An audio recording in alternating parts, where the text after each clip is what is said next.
गाथा पढ़नी है या वही भाव पढ़ना है, उसको पूरा करना है? भैया जो कर रहे हैं उसको पूरा कर लेते हैं पहले। ठीक है। नमो अरिहन्ताणम्,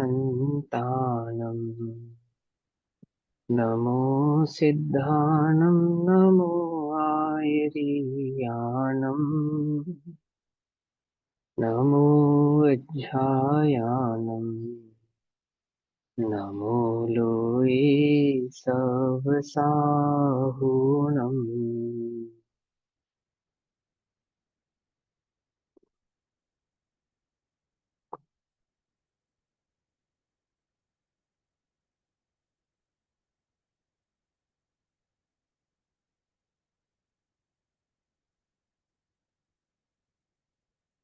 नमः समे साराय कानुबुद्ध्या च कासिते, चित्स्वभावाय भावाय सर्वभावान्तरच्छिदे।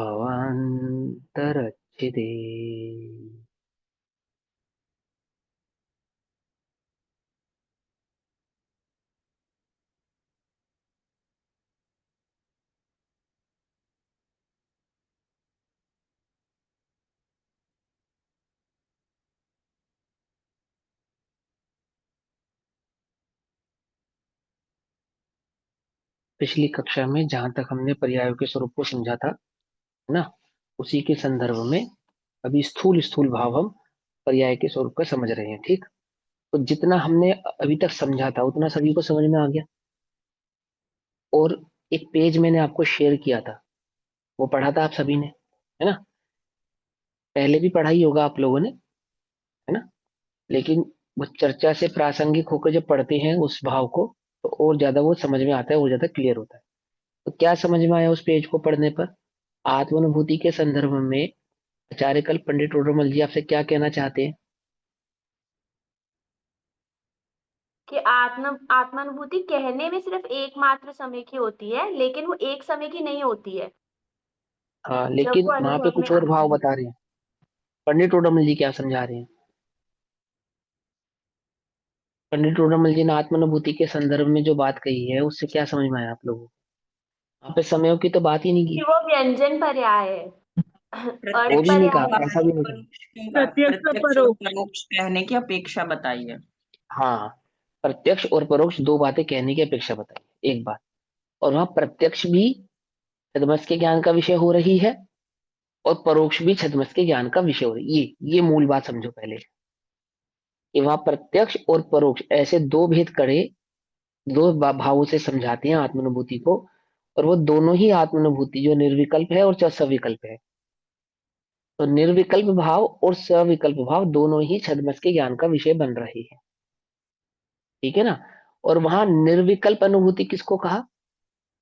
कि जो सविकल्प जो भाव धारणा की है उसने, सविकल्प जो धारणा की है, इसके आधार से, आगम, अनुमान आदि के आधार से, तर्क आदि के आधार से, अनुमान, तर्क और व्याप्ति वगैरह के द्वारा आगम में बतलाए गए आत्मा के स्वरूप की जो उसने धारणा की सविकल्प भाव से, उस सविकल्प में ही, उसी सविकल्प का बार बार बार बार बार बार चिंतन करते हुए, अभ्यास करते हुए, वो जो सविकल्प है वो निर्विकल्प में क्या हो जाता है? स्थिर हो जाता है। ऐसा बतलाया ना? ऐसे ही बताया ना? अब सरोज आंटी जी हैं, लाइन पे हैं? आंटी जी, जय जिनेन्द्र आप हैं? कई बार नेटवर्क भी इशू होता है ना। तो वहां पे जैसे ये पक्ष आता है किसी हाँ के भी चित्त हाँ में। भैया। हाँ मैं हूँ। हाँ, आप हैं? मैं। तो हाँ वो जी। हमने शेयर किया था पेज, आपने पढ़ा था? हाँ जी, पढ़ा था भाई साहब। हाँ, तो भाई साहब नहीं कहो, मैं तो आपके बेटे समान हूँ, इसलिए है ना? आप तो कोई बेटा बात कहो नहीं। या भैया कहो, भाई साहब नहीं कहो ही। तो हम ये कह रहे हैं, मैं ये कह रहा हूँ कि वहां जो ये भाव उठा था कि अनुभूति जो होती है वो ज्ञान का विषय नहीं बनती, अपितु अनुभूति होने के बाद होने वाला जो शुद्ध परिणति है, वह ज्ञान का विषय बनती है, जिससे ये अनुमान लगाया गया कि मुझे अनुभूति हुई है। तो ये जो भाव है, मैं जहां तक समझता हूँ कि ऐसी मान्यता हमें क्या कर देनी चाहिए?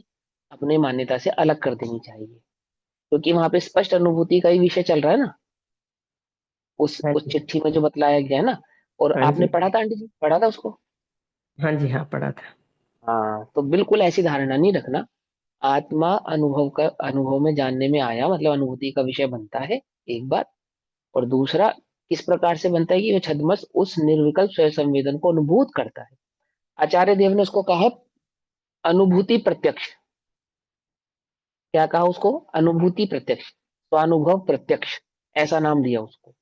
कि वह स्वयं संवेदन जो हुआ है, वो स्वयं संवेदन करने वाला आत्मा उस स्वयं संवेदन भाव को स्वभाव भाव से जानता है, जानता है ना।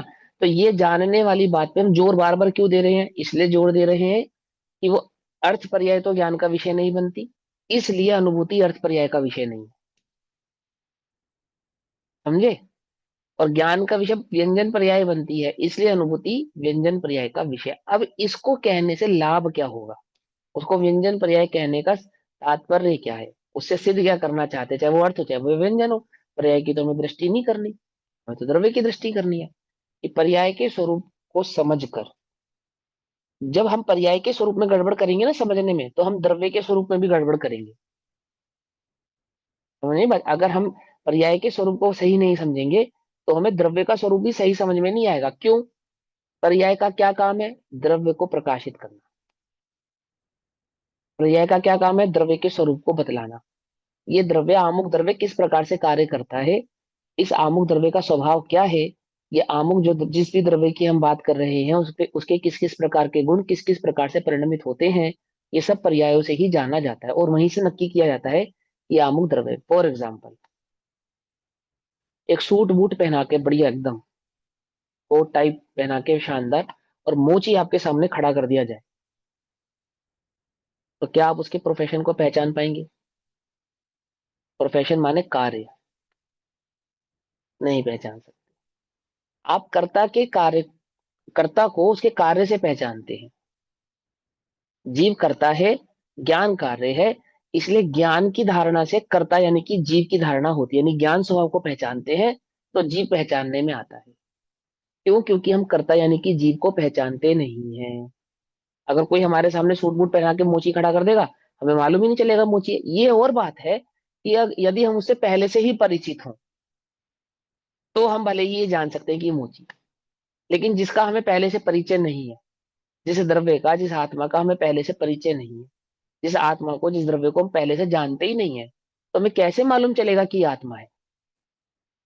हमें कैसे निर्णय होगा यही आत्मा है, यही आत्मा का लक्षण है?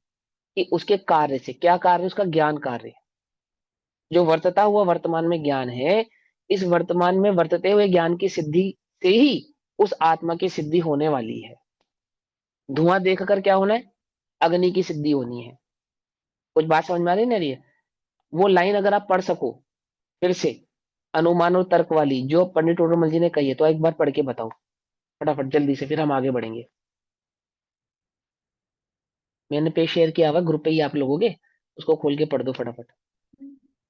यहाँ से पढ़ने के भाई, यहाँ पर तो आगम अनुमान आदि परोक्ष ज्ञान से आत्मा का अनुभव होता है। हाँ, जैनागम ने जैसा आत्मा का स्वरूप कहा है उसे वैसा जानकर उसमें परिणामों को मग्न करता है। ऊपर इसलिए ऊपर चलो, रुक जाओ, पर नीचे नीचे मत जाओ, ऊपर ऊपर की लाइन पढ़ो, ऊपर ऊपर की लाइन, यहाँ पर क्वेश्चन तो के बाद। आगम अनुमानादिक परोक्ष ज्ञान से आत्मा का अनुभव होता है। अब रुक जाओ यहीं पे, इस लाइन पे ध्यान देना। अनुमान आदिक, अनुमान माने क्या? अनुमान माने तुक्का, सविकल्प क्या? वो निर्णय करते हैं। नहीं नहीं नहीं, पहले ज- अनुमान का अर्थ करो। जानना, अनुमान माने क्या? जानना, अनुभव, अनु जानना। जिस जानना। द्रव्य को देखा नहीं है और आगम से समझा है उसको अनुमान, उसका अनुमान लगाना। पहले पहले समझो ध्यान से। अनुमान का मतलब तुक्का नहीं होता। अनुमान लगा के बताओ, बताओ छोटी उंगली कौन सी है, बड़ी उंगली कौन सी है, बताओ। इस ये अनुमान नहीं चल रहा यहाँ पे। याद है बचपन में खेल खेलते थे, है ना? वो बताओ कौन सी पर, कौन राजा है, कौन मंत्री है, कौन चोर है, बताओ। तो क्या लगाते थे तुम? अनुमान लगाते थे। लगाते थे नहीं लगाते थे? ये अनुमान नहीं है यहाँ पे, ये सम्यक ज्ञान का अंश है। यहाँ जो अनुमान लगाया है, ध्यान से समझना इस बात को। अनुमान समझ गए? ये अनुमान वो तो मिथ्या ज्ञान का अंश है, तुक्का कहते हैं उसे, जो लोक में हम अनुमान लगाते हैं। अनुमान मालूम किसको कहते हैं? जहां पे तर्क को व्याप्त किया जाए। वो अग्नि, वो पर्वत पे अग्नि जल रही है, तो ये आपने कैसे अनुमान लगाया? तर्क है हमारे पास, क्या तर्क है? देखो धुआं उठ रहा है, बोले हाँ। ओहो, अच्छा अच्छा, धुआं उठ रहा है इसलिए अग्नि है। सामने वाले ने क्या बोला? अग्नि तो दिख नहीं रही, आपको कैसे अनुमान अनुमान मतलब हुआ यहाँ पे वहां? कारण कार्य की सिद्धि करके बताइए मतलब। सिद्धि करता है, हाँ। अनुमान तुक्का नहीं है, अनुमान में तर्क व्याप्तता है। इस अनुमान के अंदर तर्क व्याप्तता है। 1 मिनट में कितने सेकंड होते हैं? कि 60 सेकंड होते हैं, ठीक। और 1 घंटे में कितने मिनट होते हैं? कि 60 मिनट होते हैं। बस इतना हमें सिद्धांत सिखा दिया गया। अब एक दिन में कितने मिनट होते हैं, आप बता सकते हो नहीं बता सकते? बता सकते हो ना, कैसे बता सकते हो? मल्टीप्लाई अनुमान से। मल्टीप्लाई करके। हाँ, तर्क तर्क।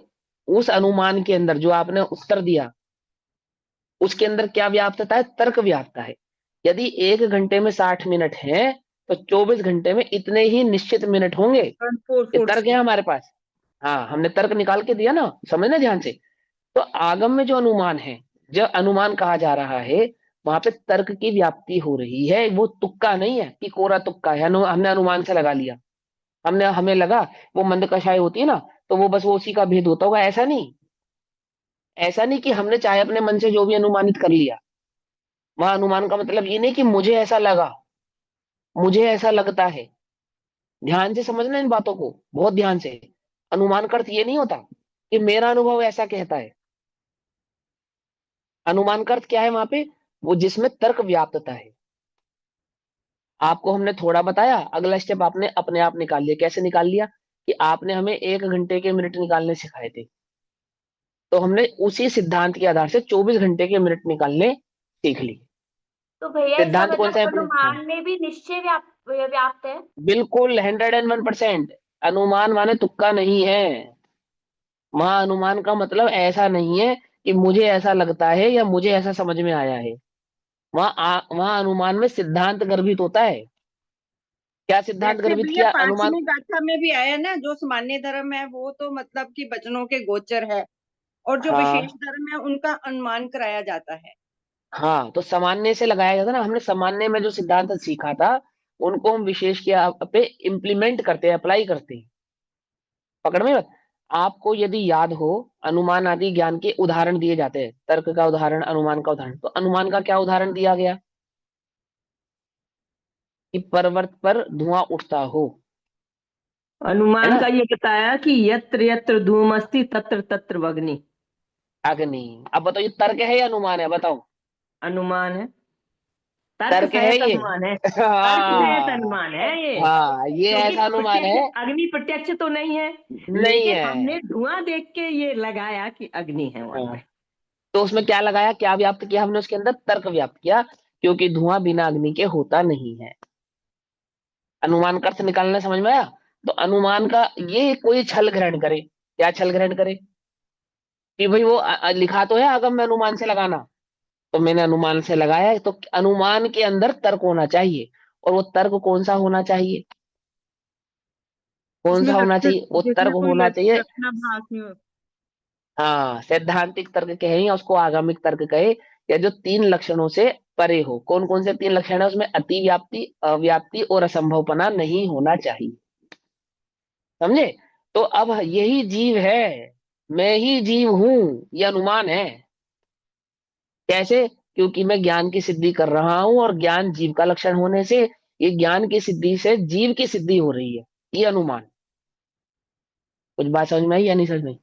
ये जो वर्त रहा है ना, जानना भाव, मेरा ज्ञान भाव, ये सिद्ध कर रहा है इस बात को कि मैं जीव हूं। बोले कैसे? ये कैसे? जीव तो अरूपी है, तुमने कैसे जाना तुम जीव हो? बोले ज्ञान जानने में आ रहा है, नहीं आ रहा? बोले हाँ, जानने में आ रहा है। बोले यही तो जीव है, क्योंकि ज्ञान जीव का लक्षण है। धूम, धुआं अग्नि का लक्षण है। लक्षण है मतलब वहां धुआं बिना अग्नि के होता नहीं। कुछ बात समझ में आई? जैसे अग्नि क्या नहीं है? प्रत्यक्ष नहीं है। ऐसे आत्मा क्या नहीं है? प्रत्यक्ष नहीं है। परंतु ज्ञान प्रत्यक्ष है, ये सहज जानने में आ रहा है। मैं हूं ना, हूं। बोलो हूं या नहीं हूं? कैसे देखा तुमने, कैसे जाना तुम हो? ओहो, ये ज्ञान सिद्धि कर रहा है कि मैं हूं। उस ज्ञान स्वभाव की सिद्धि से, इसलिए आचार्य देव क्या कहते हैं? ज्ञान ही आत्मा है, आत्मा ही ज्ञान है। आत्मज्ञानम स्वयं ज्ञानम ज्ञानादन्यत करोति किम। आई बात समझ में? कैसे तर्क लगाया, अनुमान कैसे लगाया? अनुमान माने क्या? जिसमें तर्क व्याप्तता हो, उस अनुमान के द्वारा वस्तु की क्या की जाती है, सिद्धि की जाती है। कहां से निकालते हैं हम इस बात को? इसलिए सीख रहे हैं हम ये बात कि वहां पर्याय क्या बतला रही है कि जानने की जो ज्ञान की पर्याय है, जानन जानन जानन जानन जो भाव है, वह सिद्धि कर रहा है इस बात की कि यही जीव है। इसलिए हम वहां ज्ञान स्वभाव की पर्याय की चर्चा करते हैं। बात समझ में? और यदि हम उस पर्याय को ही सही तरीके से नहीं समझेंगे तो क्या गड़बड़ होने वाली है? तर्क गलत लगेगा, और तर्क गलत लगने पर क्या होगा? अनुमानित यानी कि जिसका अनुमान लगाया है ऐसा वस्तु स्वरूप मिथ्या ही पकड़ में आता है। कैसे पकड़ में आता है? कि लोक में अनुभूति करने वाले बहुत से जीव हैं जिन्हें अनुभूति में या तो भगवत साक्षात्कार यानी कि साक्षात भगवान का दर्शन होता है, अथवा आत्मा सफेद सफेद धुएं जैसा नजर आता है, अथवा वह आत्मा रस के भाव में नजर आता है, अथवा वह आत्मा सुगंध आदि के भाव में नजर आता है, अथवा एक सिरहन सी होती है, अथवा एक बिजली सी कौंधती है, क्या, अथवा शरीर सुन्न हो जाता है। क्यों? तर्क लगाओ अब इसके अंदर, लगेगा? नहीं लगेगा। व्याप्ति के ज्ञान को तर्क कहते हैं, और अनुमान किसको कहते हैं? जिसमें तर्क व्याप्ता हो। आई बात समझ में? नहीं समझ में? इसलिए क्या कहा? वस्तु स्वरूप में पर्यायों के स्वरूप को भली प्रकार से समझो, तभी एक तुम बार किसकी दोबारा सिद्धि से कर रिपीट पाओगे। करना, किसको अनुमान किसको तर्क बोला, अभी आपने बोला था ना। हाँ, व्याप्ति के ज्ञान को तर्क कहते हैं, और अनुमान उसको कहते हैं जिसमें तर्क व्याप्तता है। तर्क सहित होता है अनुमान, बिना तर्क के नहीं होता है। ठीक है ना? अब आगे, अब आगे तो आगे जैनागम करेंगे। में जैनागम में जैसा आत्मा का स्वरूप कहा है उसे वैसा जानकर उसमें परिणामों को मग्न करता है, इसलिए आगम परोक्ष प्रमाण कहते हैं। हाँ बस, अथवा अब ये बात तो यहीं पे, इस बात को तो यहीं पे छोड़ दीजिए। अब आगे की आप अपने आप पढ़ लेना, वो परोक्ष किस लिए कहते हैं, प्रमाण किस लिए कहते हैं, और वह आत्मा का अनुभव करने के लिए किस प्रकार से उसकी व्याप्ति है, किस किस प्रोसेस से अब उस आत्मा को जान पाएंगे। ये चर्चा तो हम कई बार समय समय पर करते आए हैं। अभी हमें पर्याय समझनी है, तो जहां तक हमने कल पर्याय का स्वरूप समझा था, पढ़ा था, उसके आगे का पढ़ेंगे। व्यंजन पर्याय स्थूल, मिली जुली, चिरकालमय, वचन गोचर, मूर्तिक, हम्म। अल्पज्ञ के ज्ञान का विषय होती है। इसे हाँ, अब स्थूल, स्वप्रापेक्ष अब व्यंजन, अब व्यंजन पर्याय है ना। व्यंजन माने क्या, व्यंजन का मतलब क्या है, तो उसमें मैंने नाम लिखे अलग अलग। अब पहले, सबसे पहला नाम क्या लिखा? स्थूल। सबसे पहले क्या लिखा? स्थूल। स्थूल, स्थूल किसे कहते हैं? स्थूल के दो अर्थ होते हैं।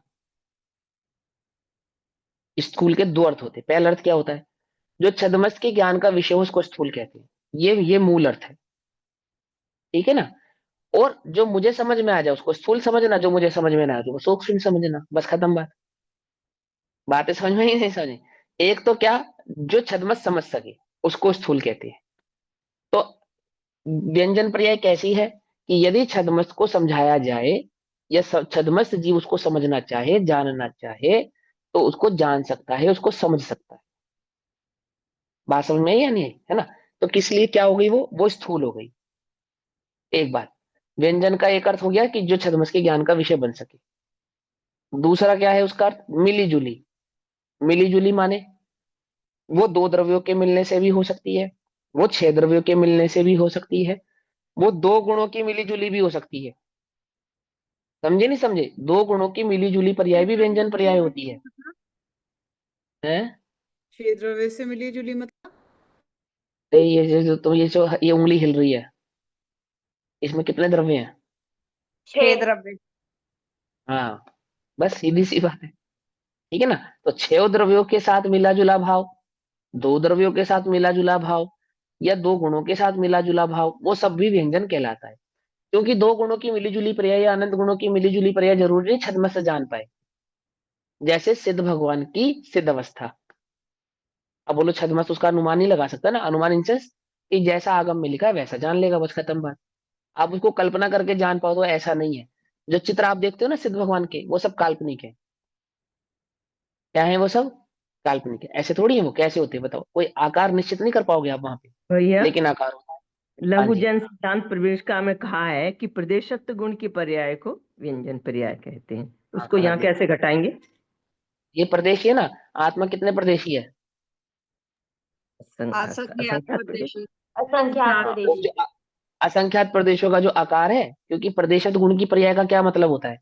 ये निश्चित निश्चित प्रदेश होना बस, इसलिए वहां पे उसको इतना भर कह दिया। लेकिन मात्र लघु जैन सिद्धांत प्रवेशिका में क्या कहा है, इतना नहीं पढ़ो, आगे भी चलो, है ना। नहीं, उसको प्रच- यहाँ कैसे बस घटाएंगे? बताया ना, प्रदेशत्व गुण। बताया ना, हाँ। बताया ना, ये प्रदेश है ना, असंख्यात प्रदेशी आत्मा का जो स्थिर बना हुआ असंख्यात प्रदेशों का, क्योंकि वहां वहां ये आत्मा है, ये कैसे जानेंगे कि वहां प्रदेश भाव मात्र है, वहां प्रदेशों का आकार भाव मात्र, अन्य कुछ नहीं है। सिद्धालय में सिद्ध अवस्था जो है, जो अवस्था है, अवस्था जीव की अवस्था विशेष को क्या कहते हैं? पर्याय कहते हैं। तो चार गति में जीव की अवस्था तो एक इंद्रिय से लेकर संगीत पंच इंद्रिय पर्याय पने तक स्थिति, जैसे भगवान महावीर स्वामी आदि नाते आदि आदि हम सदेह के भाव से जान रहे थे। लेकिन वहां तो क्या हो गए, वो वेदे ही हो गए। तो ये सिद्ध है, हमने कैसे जाना कि यही सिद्ध भगवान है? कि उनके प्रदेशों से जाना ना, वो प्रदेश वहां जाके स्थित हो गए। ये कैसे मालूम चला कि यही सिद्धालय है और इस सिद्धालय में यही सिद्ध भगवान विराजमान है, और ये सिद्ध भगवान जो विराजमान है वो इसी आकार से विराजमान है? कैसे मालूम चला? हमने पूछा पद्मासन से जाने वाले जीव सिद्धालय में कैसे विराजते हैं, तो आपने कहा कि सिद्ध पद्मासन आकार से ही व्याप्त हैं। कैसे पहचान लिया आपने? प्रदेशत्व गुणों के कारण, क्योंकि प्रदेशत्व गुण के कारण क्या होगा? प्रदेश होगा ही होगा, और उस प्रदेश का कोई ना कोई, उन असंख्यात प्रदेशों का कोई ना कोई आकार भी होगा, इस अपेक्षा से वहां पे। क्योंकि प्रदेशत गुण की जो पर्याय व्यंजन पर्याय, जो स्वभाव व्यंजन पर्याय कही, उसका बस एक ही उदाहरण है अपने पास। कौन सा उदाहरण है वो सिद्ध भगवान का आकार, बस। स्वभाव व्यंजन पर्याय का एकमात्र उदाहरण अपने पास जो उपलब्ध है, क्या है वो? सिद्ध भगवान का आकार। पकड़ में ही बात, नहीं पकड़ में ही, है ना। तो इसीलिए वहां पे वो प्रदेशत गुण की अपेक्षा से वहां पे वह बात लिखी, बिल्कुल करेक्ट है, कोई आपत्ति नहीं है। और घटित कैसे करना? क्योंकि वह असंख्यात प्रदेशों का कोई ना कोई आकार है, और उस आकार को वहां पे व्यंजन कहते हैं, और सिद्ध भगवान की अवस्था को वहां पे व्यंजन स्वभाव व्यंजन पर्याय कहते हैं, ऐसा जानना अभी। लेकिन वो स्वभाव व्यंजन पर्याय कैसी है कि छद्मस के ज्ञान का विषय नहीं है। हम अनुमान आदि से तो जानते, अनुमान मतलब कि अपनी बुद्धि के घोड़े दौड़ाकर उसको जैसा समझ पाए समझते तो हैं, लेकिन प्रदेश तो अरूपी होते हैं, प्रदेश तो अरूपी होते हैं, हमें तो मालूम नहीं है। तो हमने उसको कैसे प्रमाणित किया कि जैसा आगम में लिखा है वैसा प्रमाणित किया। तो स्थूल कहने का तात्पर्य मैं ये कहना चाहता हूं कि व्यंजन कहने का मतलब ये नहीं है कि व्यंजन की समस्त पर्याय आपके ज्ञान का विषय बन जाए, ठीक। तो वहां पे व्यंजन के दो अर्थ करें। पहला अर्थ क्या करा? जो स्थूल है, स्थूल मतलब कि जो छद्मस के ज्ञान का विषय हो, जो छद्मस जिसको जान सके। लेकिन उसका एक अर्थ क्या है? मिला जुला भाव भी है, एक अर्थ उसका आकार भी है, ठीक है ना। एक अर्थ उसका, और क्या क्या दीदी, और क्या क्या हमें पढ़ो एक एक करके। स्थूल के बाद क्या है अगला? मिला जुला। अगला मिली जुली चिरकाल में। चिरकाल में, जो लंबे समय तक रहती है। जो एक समय की रहती है उसको व्यंजन पर्याय नहीं कहते, जो एक समय से अधिक रहती है उसको व्यंजन पर्याय कहते हैं। कितनी अधिक रहती है? कि कोई उसकी निश्चित अच्छा। सीमा नहीं है, निश्चित सीमा नहीं है। जैसे अनंत सादी अनंत काल तक सिद्ध भगवान किस अवस्था तक विराजमान रहेंगे? कि जिस अवस्था से यहाँ से मोक्ष आदि को प्राप्त हुए हैं, सादी अनंत काल तक उसी अवस्था में भी विराजमान रहेंगे। तो क्या हो गई? वो चिरकाल की हो गई, चिरकाल हो गई। और चिरकाल कहने का मतलब ऑलवेज होता है ऐसा भी नहीं, जो लंबे समय तक हो उसको चिरकाल कहते हैं, जिसका टाइम पीरियड, टाइम ड्यूरेशन थोड़ा लंबा हो। जैसे मैं मनुष्य पर्याय में कब तक रहने वाला हूँ? तो जब जितनी भी चिरकाल मेरी तक। आयुष है, हाँ चिरकाल तक जितना भी मेरा आयुष है यहाँ पे। जैसे लोक में कहते हैं चिरंजीवी भवा, चिरंजीवी भवा मतलब लंबे समय तक जियो, ऐसा, ठीक है ना। तो लंबे समय तक रहने वाली अवस्था जो हो किसी की आमुख अवस्था, उसको क्या कहते हैं? व्यंजन पर्याय कहते हैं। जैसे ये शरीर है ना, शरीर, तो ये पुद्गल की व्यंजन पर्याय है। समझ में आई बात? ये जो शरीर है ये पुद्गल की व्यंजन पर्याय। पुद्गल ऐसा होता है जैसा शरीर है? कैसा होता है पुद्गल, बताओ? पुद्गल परमाणु कैसा होता है? सबसे पहला क्वेश्चन, पुद्गल परमाणु किस रंग का होता है?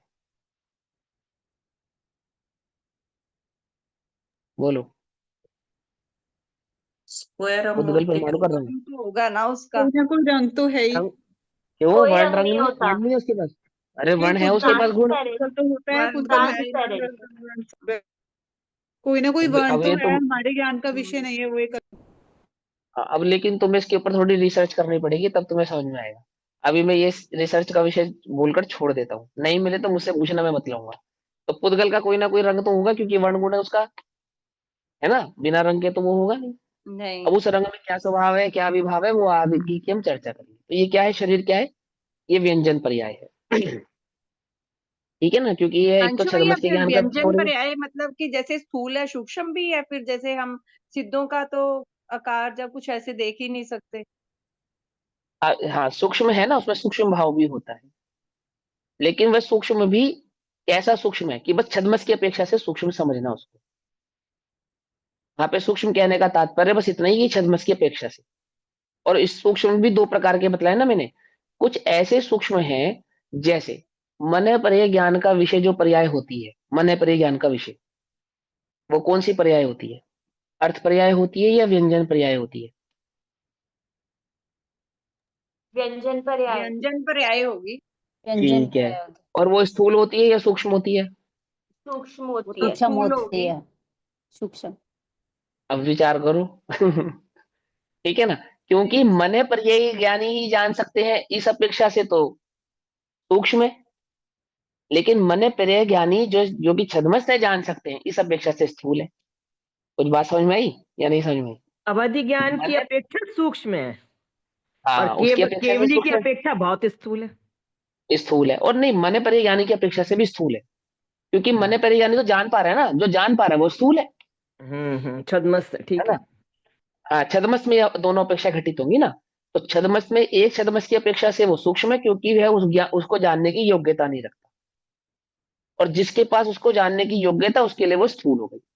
जिनके पास मन पर ज्ञान है उनके लिए स्थूल है, और जिनके पास मन पर ज्ञान नहीं है उनके लिए सूक्ष्म है।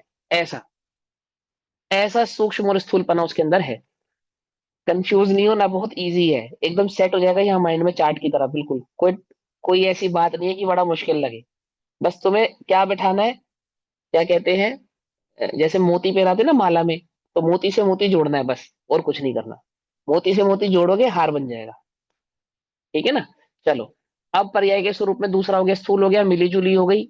आगे वचन गोचर। त्रिकाल हो गई, वचन गोचर, जिसको शब्दों से कह सके हम, जिसको शब्दों के द्वारा समझाया जा सके, तर्क के द्वारा समझाया जा सके, उदाहरण आदि के माध्यम से समझा सके, अथवा दिखा भी सके। जैसे दिखा रहे ना शरीर, ये शरीर को देख रहे हो, ये क्या है, ये व्यंजन पर्याय है, ऐसा। तो वचन गोचर, जो वचन के द्वारा कही जा सके, शब्द ना, शब्द शब्द, ये क्या है, पर्याय। कौन सी पर्याय है ये, अर्थ है या व्यंजन है? व्यंजन। हाँ। किसकी, किसकी, उद्गल वे द्रव्य। द्रव्यों में उद्गल से की। किस द्रव्य? उद्गल की। उद्गल द्रव्य की। उद्गल द्रव्य की। ऐसे, वेरी गुड। स्वभाव या विभाव? विभाव। विभाव। कैसे विभाव, कैसे है? कि क्योंकि नहीं ये भैया, मेरा आत्मा स्वभाव है। कहेंगे तो स्वभाव है, और अपशब्द कहेंगे तो विभाव है, क्या? कुछ बात समझे नहीं? अगर हमने विभाव बोला केवल। भगवान महावीर स्वामी की जय, तो ये तो हो गई हमारी स्वभाव पर्याय। और नहीं, हमने क्योंकि ये तुमको बोला आत्मा कि का तुम गुण तुम नहीं है। क्योंकि ये आत्मा का नहीं गुण नहीं, नहीं है बोलना। अरे शब्द। आत्मा की अपेक्षा से नहीं, पुद्गल की अपेक्षा से बताओ ना, पुद्गल का भी भैया तो स्वभाव पुद्गल कुछ के है। हिसाब से तो फिर स्वभाव हो गया ना, स्वभाव विभाव। हुआ, फिर उद्गल के हिसाब से स्वभाव व्यंजन पर्याय। अब नहीं। दो दिमाग लगाओ, थोड़ा सा शांति रखो, थोड़ा सा दिमाग लगाओ। इस शब्द, ये व्यंजन पर्याय है, वेरी गुड। पुद्गल की है, यहां तक भी तुम ठीक थे, बिल्कुल, बहुत बढ़िया, वेरी गुड। अब हमने पूछा ये स्वभाव है या विभाव है, ठीक है ना। तो तुमने क्या, मैंने क्या कहा कि जिस जिस शब्द के अंदर हमने बोला भगवान महावीर स्वामी की जय, वो तो है स्वभाव पुद्गल। और जिसमें हमने कुछ का उल्टा सीधा अपशब्द, वो हो गया विभाव पुद्गल। ऐसा है क्या? कि ऐसा नहीं। तो अब यहाँ पे थोड़ी सी बुद्धि ये लगाओ कि पुद्गल की जो स्वभाव व्यंजन पर्याय है, स्वभाव व्यंजन पर्याय, है ना, उसमें शब्द उसके पास गुण तो है, शब्द नाम का उसके पास गुण तो है, परंतु वह निश्चित नहीं है। वो शब्द निश्चित नहीं है कि वो सा है, का है, रा है, चा है, ला है, ऐसा नहीं, ऐसा नहीं। मैं समझाऊंगा वो भी तुमको। लेकिन अगर शब्द उच्चारण हो रहा है और तुम्हें सुनाई दे रहा है, तो वो विभाव ही है। आमुख शब्द, शब्द के उच्चारण को स्वभाव नहीं कहते, किसी निश्चित शब्द को स्वभाव नहीं कहते। शब्द गुण को तो स्वभाव कहते हैं, ध्यान से समझना। और उसका व्यंजनपना क्या है वो भी मैं तुम्हें बतलाऊंगा कि उसका स्कंद रूप व्यंजनपना है क्या है। ना, स्कंद भी तो है ना, इसलिए। स्कंद है ना, हाँ, स्कंद भी है, लेकिन स्कंद भी स्वभाव नहीं है, विभाव है। तो फिर भैया इसीलिए तो स्वभाव विभाव गुण है, व्यंजन स्कंद पर्याय, है। हाँ हाँ। है, स्वभाव गुण व्यंजन पर्याय का एग्जाम्पल क्या होगा?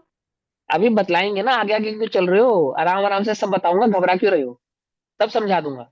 लेकिन मैं अभी तो यहाँ पे समझाया कि वो व्यंजन पर्याय है। ऐसे जो शब्द तुमने सुने वो व्यंजन, आंखों से देखा व्यंजन, रसना इंद्रिय आदि का जो विषय है वो सब व्यंजन पर्याय। ठीक है, ये पांचों इंद्रियों और मन के माध्यम से जाना गया समस्त भाव क्या है, व्यंजन पर्याय। पकड़ में आ गई बात, है ना। चलो अब आगे चलेंगे, आगे। मूर्तिक। मूर्तिक है, ठीक है ना। तो पुद्गल कैसा होता है, मूर्तिक होता है या अमूर्तिक होता है। मूर्तिक। मूर्तिक होता है। मूर्तिक है। मूर्तिक। इसीलिए पुद्गल की पर्याय भी कैसी होंगी, मूर्तिक। मूर्तिक होंगे। मूर्तिक होंगे। मूर्तिक होंगी। सीधी सी बात है, ठीक है ना। जो द्रव्य जैसा है उसकी पर्याय भी वैसी ही होती है। आगे। अल्पज्ञ के ज्ञान का विषय होती है।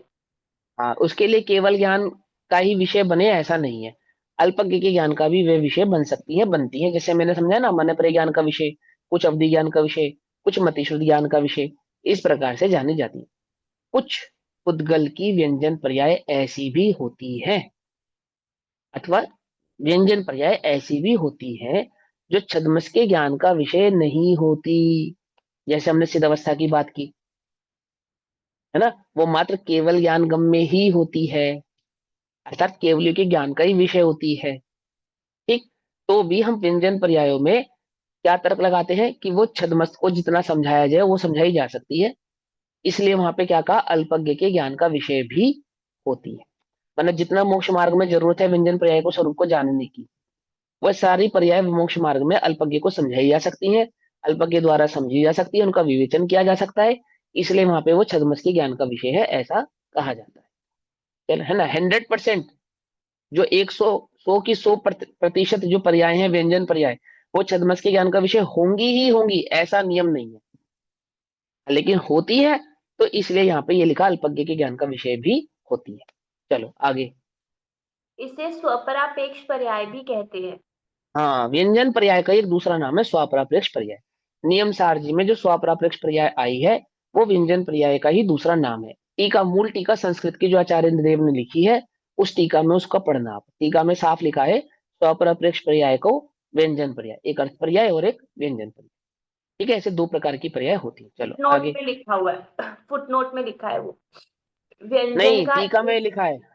टीका का ही फुट नोट भी नीचे जो लिखा है ना उसमें भी हाँ, लिखा हुआ है। टीका का फुटनोट तो है, लेकिन मैं बता रहा हूँ मूल टीका पढ़ो ना, मूल संस्कृत टीका में ही लिखी है वो बात, फुटनोट में तो मेंशन किया ही है उसको। चलो आगे। व्यंजन का एक अर्थ आकार भी होता है। हाँ, व्यंजन का एक अर्थ आकार भी होता है, लोक में व्यंजन का मतलब आकार भी होता है। देखो आपने सुना होगा क्यूजीन, क्यूजीन को हिंदी में क्या कहते हैं। पकवान।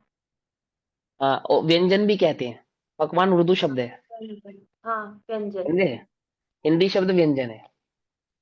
ठीक है, खाने के अलग अलग प्रकार के जो सामग्री आप बनाते हो ना उसको व्यंजन कहते हैं। क्यों कहते हैं उसको व्यंजन, क्योंकि आपने कुछ निश्चित सामग्री को मिक्स करके बनाया है, जोड़कर बनाया है, इसलिए वो मिली जुली, ये नाम है उसका व्यंजन, इसलिए उसका नाम व्यंजन पड़ा। पकड़ में ही बात।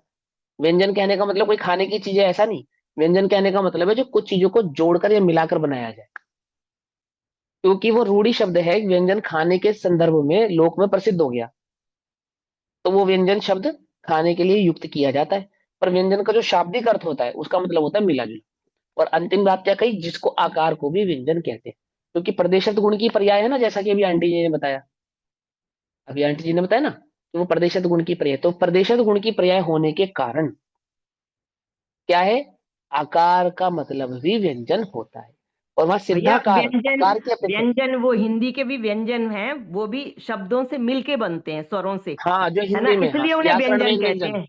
इसलिए हाँ, उनको व्यंजन कहते हैं, क्योंकि ये दो उन्हें शब्द भी जोड़ के या व्यंजन। प्रत्यय जोड़कर, हाँ प्रत्यय जोड़कर, दो शब्द जोड़कर, संधि जोड़कर बनाए जाते हैं, मतलब जो जोड़कर बनाया जाए उसको व्यंजन कहते हैं।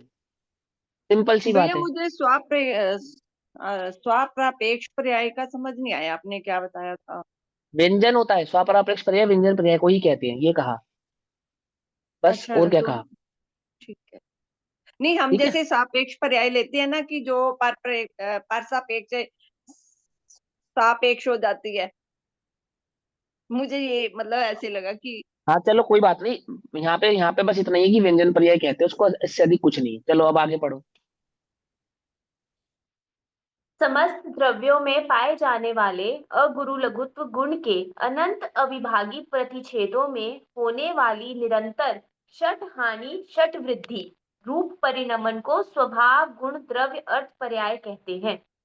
हाँ ये अर्थ पर्याय, इसके संदर्भ में हम कल चर्चा कर चुके हैं। आगे।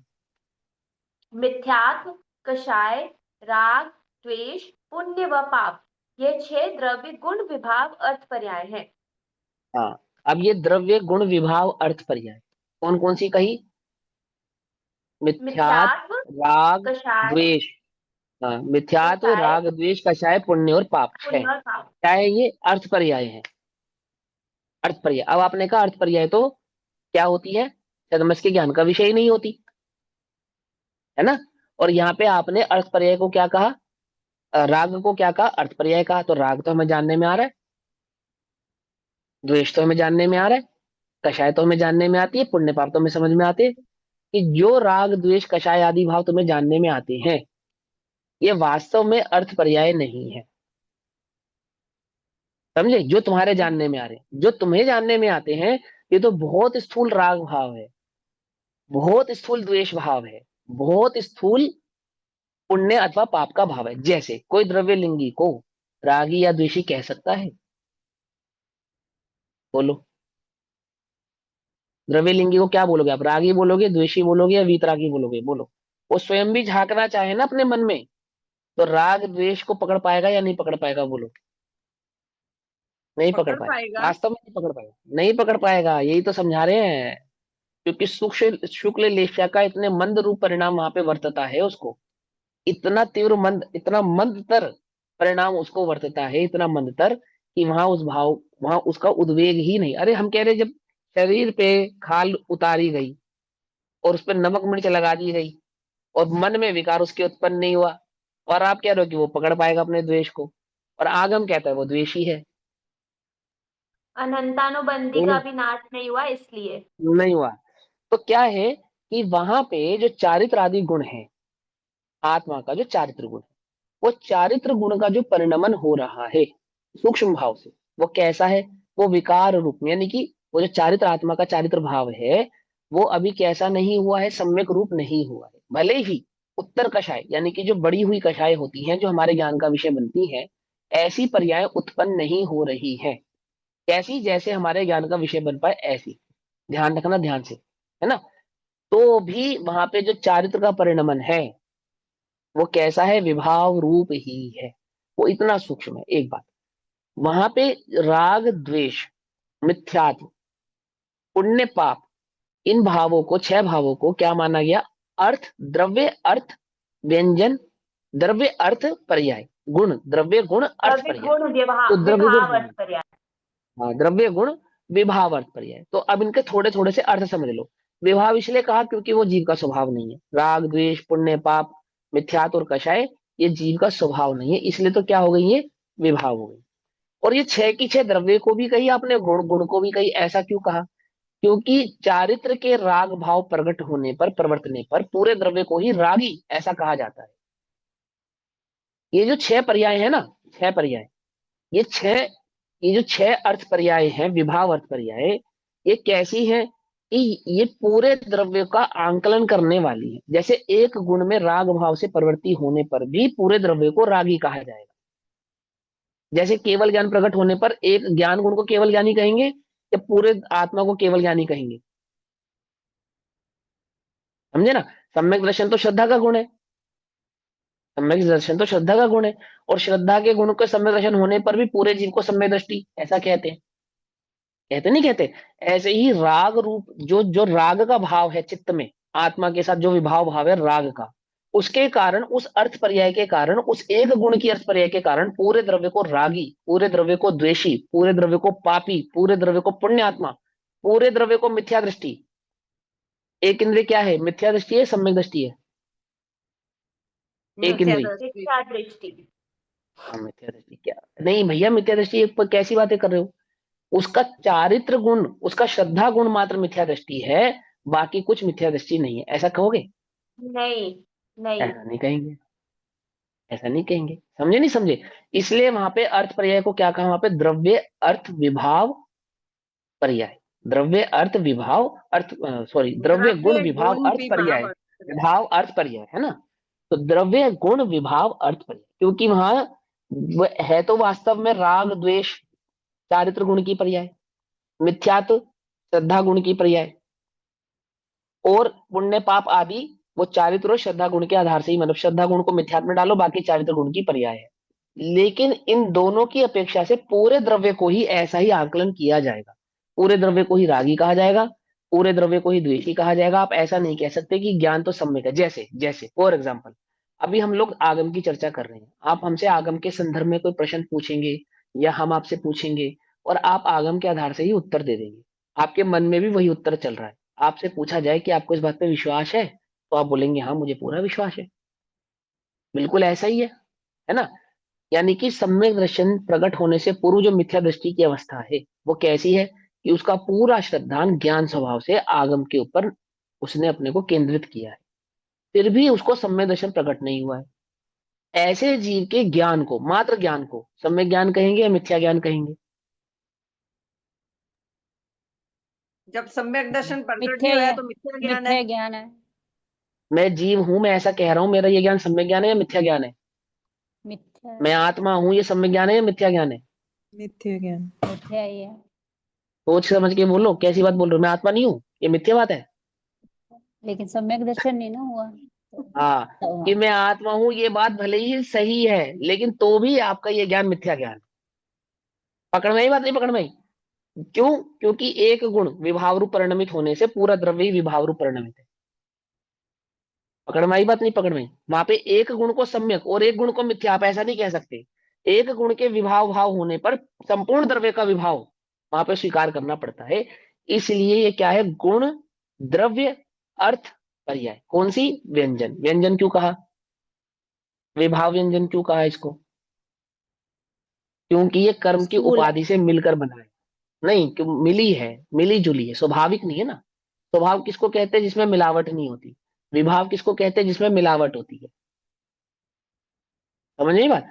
और क्योंकि राग जो परिणति है, राग जो भाव है, वो जीव का स्वभाव नहीं है, वो पर के निमित्त से आया है, अज्ञान भाव से आया है, पर की दृष्टि से आया है, उसमें पर की सापेक्षता है। क्योंकि उसमें पर की सापेक्षता है, तो मिलावट आ गई ना यहाँ पे। इसलिए ये विभाव क्या हो गया? व्यंजन हो गया। पकड़ में अर्थ ही बात? पर फिर से पढ़ो इस लाइन को। क्या बोला आपने? ये विभाव व्यंजन कैसे हो गया? अभी तो आप अर्थ पर्याय बता अर्थ रहे थे। हाँ, बताओ, विभाव मैंने अर्थ अर्थ किया, पर्याय विभाव भी समझ आएगा। रहे थे। अरे विभाव भी आएगा, व्यंजन भी आएगा और अर्थ भी आएगा, दोनों आएंगे। गुण की होने की अपेक्षा से अर्थ है, गुण की होने की अपेक्षा से, कौन सी अपेक्षा से अर्थ है? देखो सुनो, फिर समझाता हूँ, कोई बात नहीं। दोनों बातें समझनी पड़ेंगी इसके अंदर। एक दोनों लाइनें पढ़ दो दीदी, विभाव वाली लाइन भी पढ़ दो द्रव्य की, जिसमें व्यंजन पर्याय में इन दोनों को काउंट किया है, और अर्थ की भी पढ़ दो, दोनों लाइनें पढ़ दो फटाफट। मिथ्यात्व, कषाय, राग, द्वेष, पुण्य व पाप, ये 6 द्रव्य गुण विभाव अर्थ पर्याय है। नर हाँ, नारक आदि रूप 4 गति 84 लाख योनियों रूप जीव की विभाव द्रव्य व्यंजन पर्याय है। व्यंजन पर्याय है। अब सुनो, अब ध्यान से समझना। राग द्वेष, मिथ्यात्व, पुण्य पाप और कषाय, इन 6 को क्या कहा? अर्थ पर्याय का। लेकिन इन्हीं 6 को व्यंजन पर्याय भी कहते हैं। इन्हीं 6 को समझना ध्यान से। मैं राग करूंगा ना, जैसे मैं द्वेष करूंगा, तो मेरा जो द्वेष भाव प्रकट होगा वो तुम्हें समझ में आएगा ना, मैं द्वेष कर रहा हूं या नहीं कर रहा हूं? तुम्हें दिखेगा या नहीं दिखेगा? मेरे क्रोध भाव, मेरा द्वेष भाव आदि आदि तुम्हें नजर आएंगे, नहीं नजर आएंगे? इन आएंगे। इन नजर आने वाली, हाँ, इन नजर आने वाली अपेक्षाओं से इनको व्यंजन कहते हैं। ये तो हो गई अंतिम लाइन जो मैंने कही। लेकिन अभी यहाँ पे आगम के अंदर इनको, इन परिणामों को व्यंजन पर्याय नहीं कहते, माने इसको राग द्वेष कहते ही नहीं है, इसको लेश्या कहते हैं। क्या कहते हैं इसको? लेश्या। फिर समझना, हम जब जीव का आंकलन करते हैं कि ये रागी है, द्वेषी है, कषाय वाला है या नहीं कषाय वाला है, तो वास्तव में वहां पे हम कषायों को नहीं देख रहे होते हैं। एक्चुअल में तो हम वहां पे लेश्या को देख रहे होते हैं। और इसी जीव के चित्त में कषाय है या कषाय नहीं है, ये कौन जानता है? कोई नहीं ये जानता। सिर्फ केवल ही जानते केवल हैं, ज्ञानी। नहीं, केवल ही लेखियाओं जानते से हैं। तो पता नहीं चलता कषाय है। नहीं, कौन सी लेशिया को किस कषाय में डालोगे आप बताओ? कृष्ण जैसे लेशिया किसी भी ने हो सकती है जिसको जैसे अनंतानुबंधी जैसे नहीं है। किसी ने जैसे किसी ने हिंसा हिंसा के परिणाम को अनंतानुबंधी में डाल दिया, फॉर एग्जाम्पल किसी ने ऐसा डाल दिया, तो क्या हिंसक परिणाम अनंतानुबंधी के अभाव वाले के नहीं हो सकते? होते हैं, 6 हो लेशियाएं होती है ना, सकते हैं ना। मिथ्या दृष्टि की भी छह अप्रत्यक्ष लेशियाएं दृष्टि होती है की। ना, हाँ 6 लेशिया होती है। तो हमें जो राग द्वेष का परिणाम दिखाई देता है वो तो है व्यंजन भाव। पकड़ में आई बात? नहीं पकड़ में आई? लेकिन उसको उपचार से लोक में कषाय कहते हैं, तो आप उसको व्यंजन कह लो तो कह लो, लेकिन वो कषाय नहीं होती, एक्चुअल में तो वो लेशिया होती है। अब एक्चुअल कषाय में क्या होती कषाय है? आत्मा की श्रद्धा को बोला है।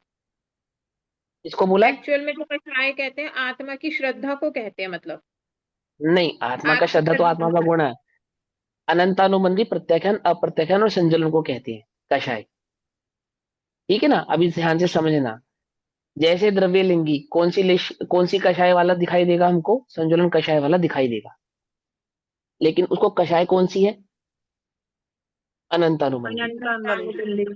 अनंतानुबंधी कषाय। ये जो कषाय जो अनंतानुबंधी है, ये कैसे पता लगा हमें? ये तो हमने आगम के आधार से जान लिया कि आगम में लिखा है ऐसे जीव को भी अनंतानुबंधी कषाय होती है। लेकिन अगर आपसे पूछा जाए, आपके सामने एक द्रव्यलिंगी और एक भावलिंगी आए, दोनों दो मुनिराज पधारे, तो आप कैसे निर्णय करोगे कि ये द्रव्यलिंगी और ये भावलिंगी?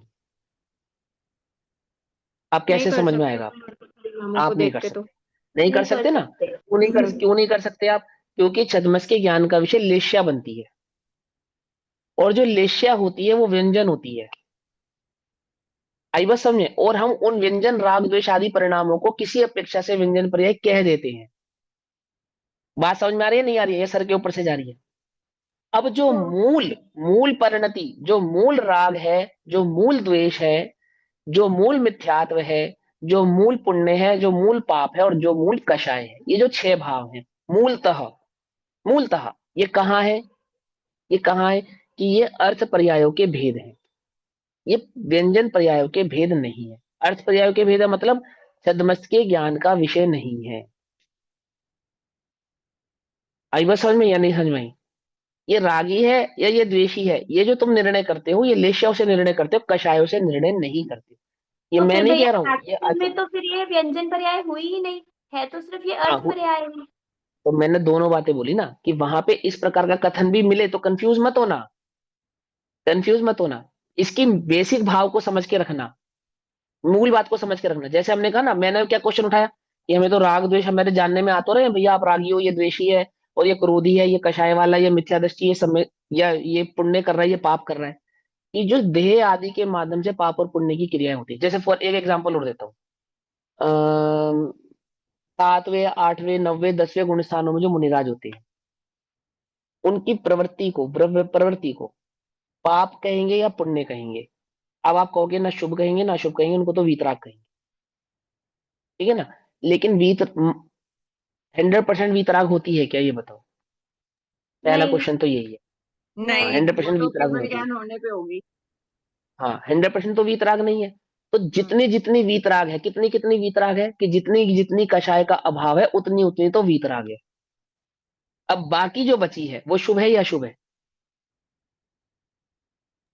वो शुभ है, दोनों है। शुभ, दोनों ही है, जितनी शुभ भी जितनी अशुभ है। जितनी जितनी कषाय है उतनी उतनी अशुभ है, और जितनी जितनी कषाय खत्म हो गई उतनी उतनी शुभ है।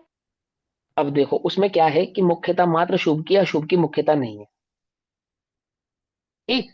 और जब केवल ज्ञान प्रकट हो गया तो वहां तो पूरी वीतरागता है, और शुभ अशुभ कितनी है? नहीं, ना शुभ है ना अशुभ है, ना शुभ, कुछ भी नहीं क्यों है। नहीं है? क्यों वीतराग चारों नहीं है? कषाय क्योंकि खत्म वो हो वीतराग, गई। अवस्था चारों प्रकट क्षय होगी। खत्म हो गई। क्योंकि चारों चारों क्योंकि जो कषाय। क्योंकि जो गुण थे ना, गुण, जिन गुणों की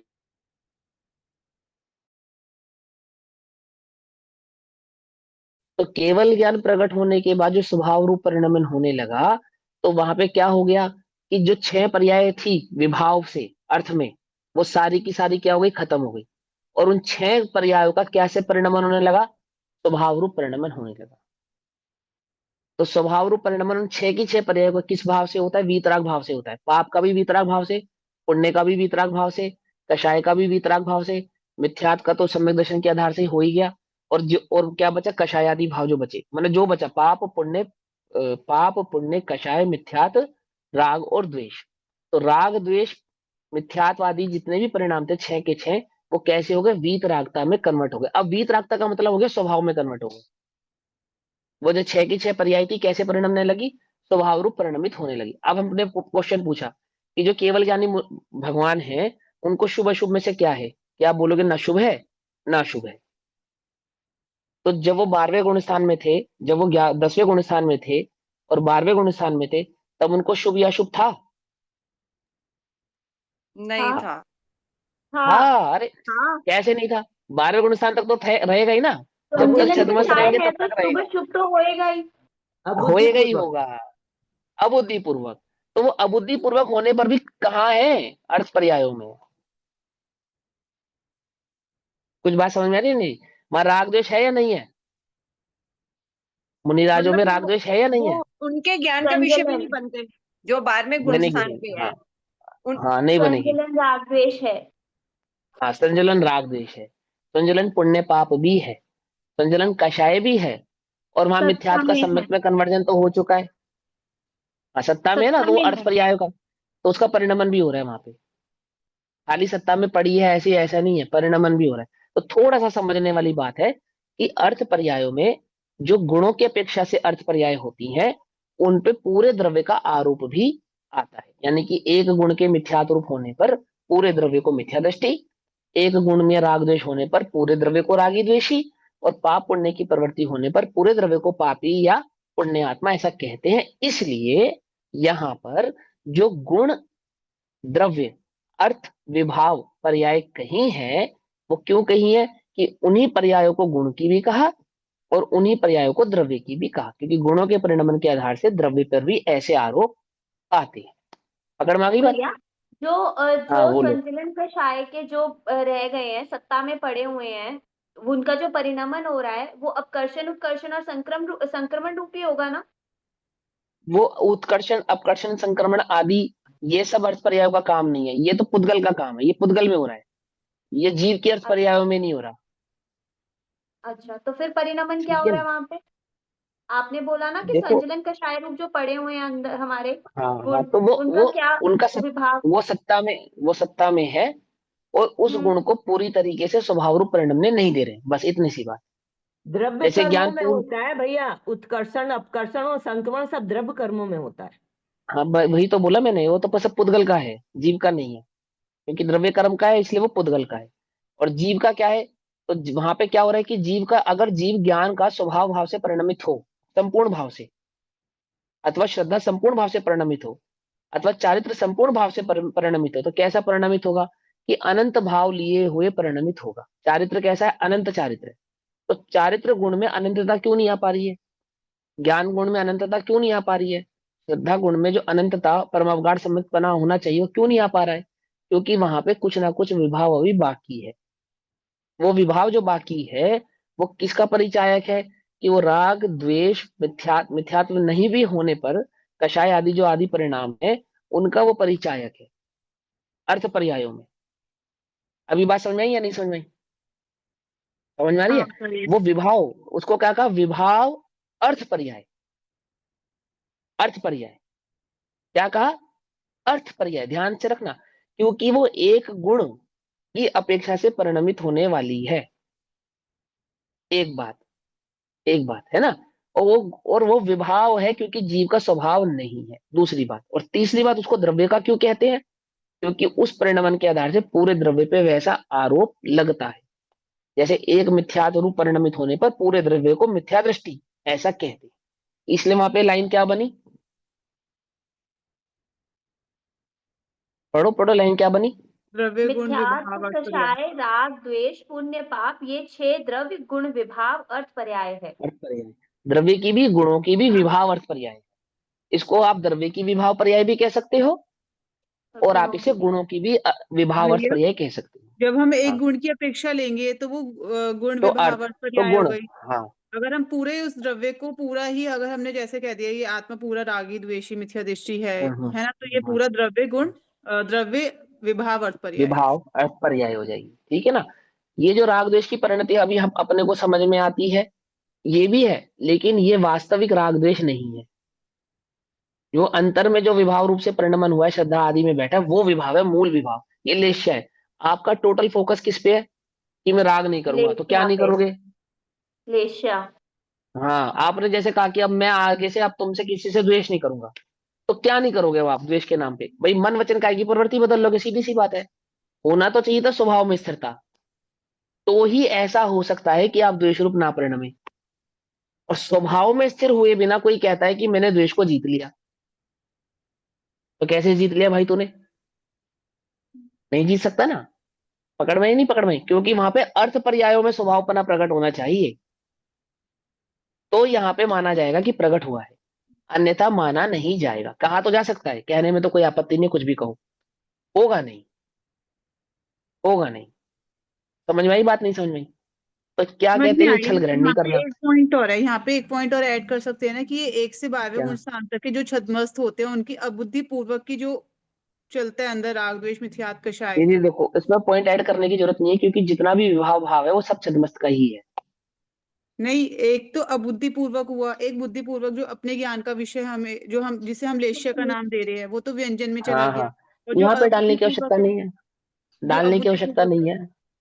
कंफ्यूज हो नहीं जाओगे, अपने डालने की माइंड आवश्यकता में नहीं है। रखने के लिए, अपने माइंड में रखने के लिए तो हाँ, आप अपने लिखने के लिए, हाँ आप अपने लिखने के लिए तो लिख अपने सकते हो, पॉइंट अपना के लिए पॉइंट्स ना बनाने कि के लिए। हाँ अबुद्धि हाँ, पूर्वक की बिल्कुल जो बिल्कुल। पर्याय जो अपने ज्ञान का विषय नहीं है वो हुआ द्रव्य गुण अर्थ विभाव पर्याय। जो सत्ता में पड़ा हुआ है विभाव भाव, उसके आधार से होने वाले गुणों का जो स्वभाव परिणमन नहीं हो रहा है, इसलिए वहां पे उसको विभाव कहते हैं।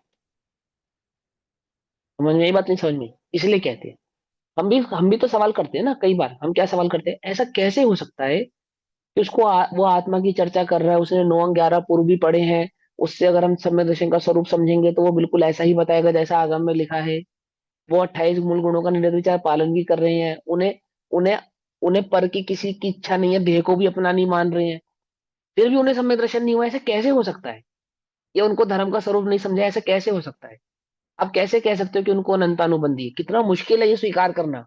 अपने से पूछो, अपने से पूछो। तो महीने भर के लिए सारे पाप आदि कार्य छोड़ दो, 8-8 9-9 घंटा स्वाध्याय करने लगो है, और तुम्हें स्वप्न में भी आत्मा हूँ, आत्मा हूँ, आत्मा हूँ, चले स्वप्न में भी, और फिर तुमसे कोई पूछे, 2-2 घंटे तुम्हारा ध्यान लगने लगे, और फिर हम तुमसे पूछे कि तुम सम्यक दृष्टि हो या मिथ्या दृष्टि, तो तुम ही ये स्वीकार नहीं कर पाओगे अपने आप से कि मैं मिथ्या दृष्टि हूँ। और तुमने 2-4 ग्रंथ लिख दिए हो तो फिर तो कहना ही क्या, फिर तो बहुत सम्यक मुश्किल है। दृष्टि तो पहचान लेगा ना इसको, ये मिथ्या दृष्टि है। अरे भैया उसकी छोड़ो, तुम अपनी बात करो। हाँ फिर वहीं चले गए कि वो पहचान लेगा नहीं पहचान लेगा। तुम अपने को कैसे पहचानोगे, ये बताओ? तुम अपने मिथ्यात्व को कैसे पहचानोगे, ये तो समझाओ कि मेरे भीतर में भी कषाय है, इसको तुम कैसे पहचानोगे? कैसे समझ में आएगी तुम्हें ये बात? क्योंकि टोटल फोकस तो तुम्हारा लेशव पे है। तुम जिन व्यंजन भावों को राग द्वेष आदि समझते हो वो राग द्वेषवादी नहीं है। मूल राग द्वेष मिथ्यात्वादी का परिणाम वो है कि तू स्वभाव का अनुभव तूने प्रकट किया है या नहीं किया है। वहां तेरे स्वभाव में अर्थ पर्यायों में परिणमन परिवर्तन होगा, अन्यथा नहीं होगा। पकड़ में ही बात नहीं, पकड़ में? मैं तो अपने राग द्वेष को जानता हूं, जानते हो नहीं जानते हो? तो जिस व्यंजन भाव को तुम अपना राग द्वेष कह रहे हो, वो सूक्ष्म होने पर तुम्हारे ही ज्ञान का विषय नहीं बनेगा। उस स्थिति में क्या करोगे? बोलो क्या करोगे? भैया पंडित जी साहब की पूजन में आता है ना कि ज्ञायक भाव हाँ क्षमा भंडार आत्म अरुचि सो क्रोध अपार। हाँ, आत्मा की वो अरुचि वो क्रोध है। हाँ, लेकिन वो अब क्रोध है। आत्मा की अरुचि, अरुचि माने क्या? हमें मतलब आत्मा की आत्मा की रुचि है या अरुचि है? आत्मा को जानने का प्रयास ही नहीं कर रहा, पुरुषार्थ नहीं कर रहा, वो अरुचि है। अब ये व्यवहार का कथन है। हाँ, है तो व्यवहार का। आत्मा में स्थिर नहीं हो रहा, ये अरुचि है। बस क्योंकि नहीं, जिसकी रुचि होती है, श्रद्धा वहीं टिकी होती है। अगर वो स्वभाव में नहीं टिकी है, इसका मतलब वो अरुचि ही है। यदि वो सम्यक दर्शन नहीं है तो वो रुचि का ही द्योतक है, क्योंकि श्रद्धा का यही काम है, ज्ञान जिसकी रुचि करे श्रद्धा वहां अपना सर्वस्व न्यौछावर कर दे। समझे ना? अब वो ये सारे उपचरित कथन है, हम इन उपचरित कथनों में क्या करते हैं, फंस जाते हैं। तो हम टोटल का टोटल फोकस कहाँ करते हैं? अब ये तो अच्छी बात है कि मन वचन काय की प्रवृत्ति को बदलना आदि आदि, इसको नहीं मना कर रहे हैं हम। इस ये सारी कषाय की मंदता किसके लिए की थी, इतनी मेहनत किसके लिए की थी? क्या है वो चीज जिसके लिए इतना सब कुछ किया जा रहा है, द्रव्यलिंगी मारा खापा जा रहा है, किसके लिए?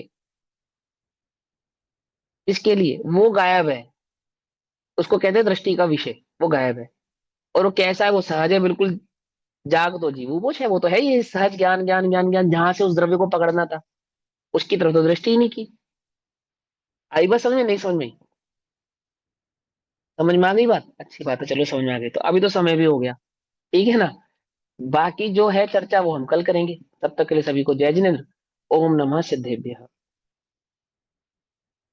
निज निधि निज में बताई यह अनंत उपकार, उसे के लिए जिनवानी माँ को वंदना।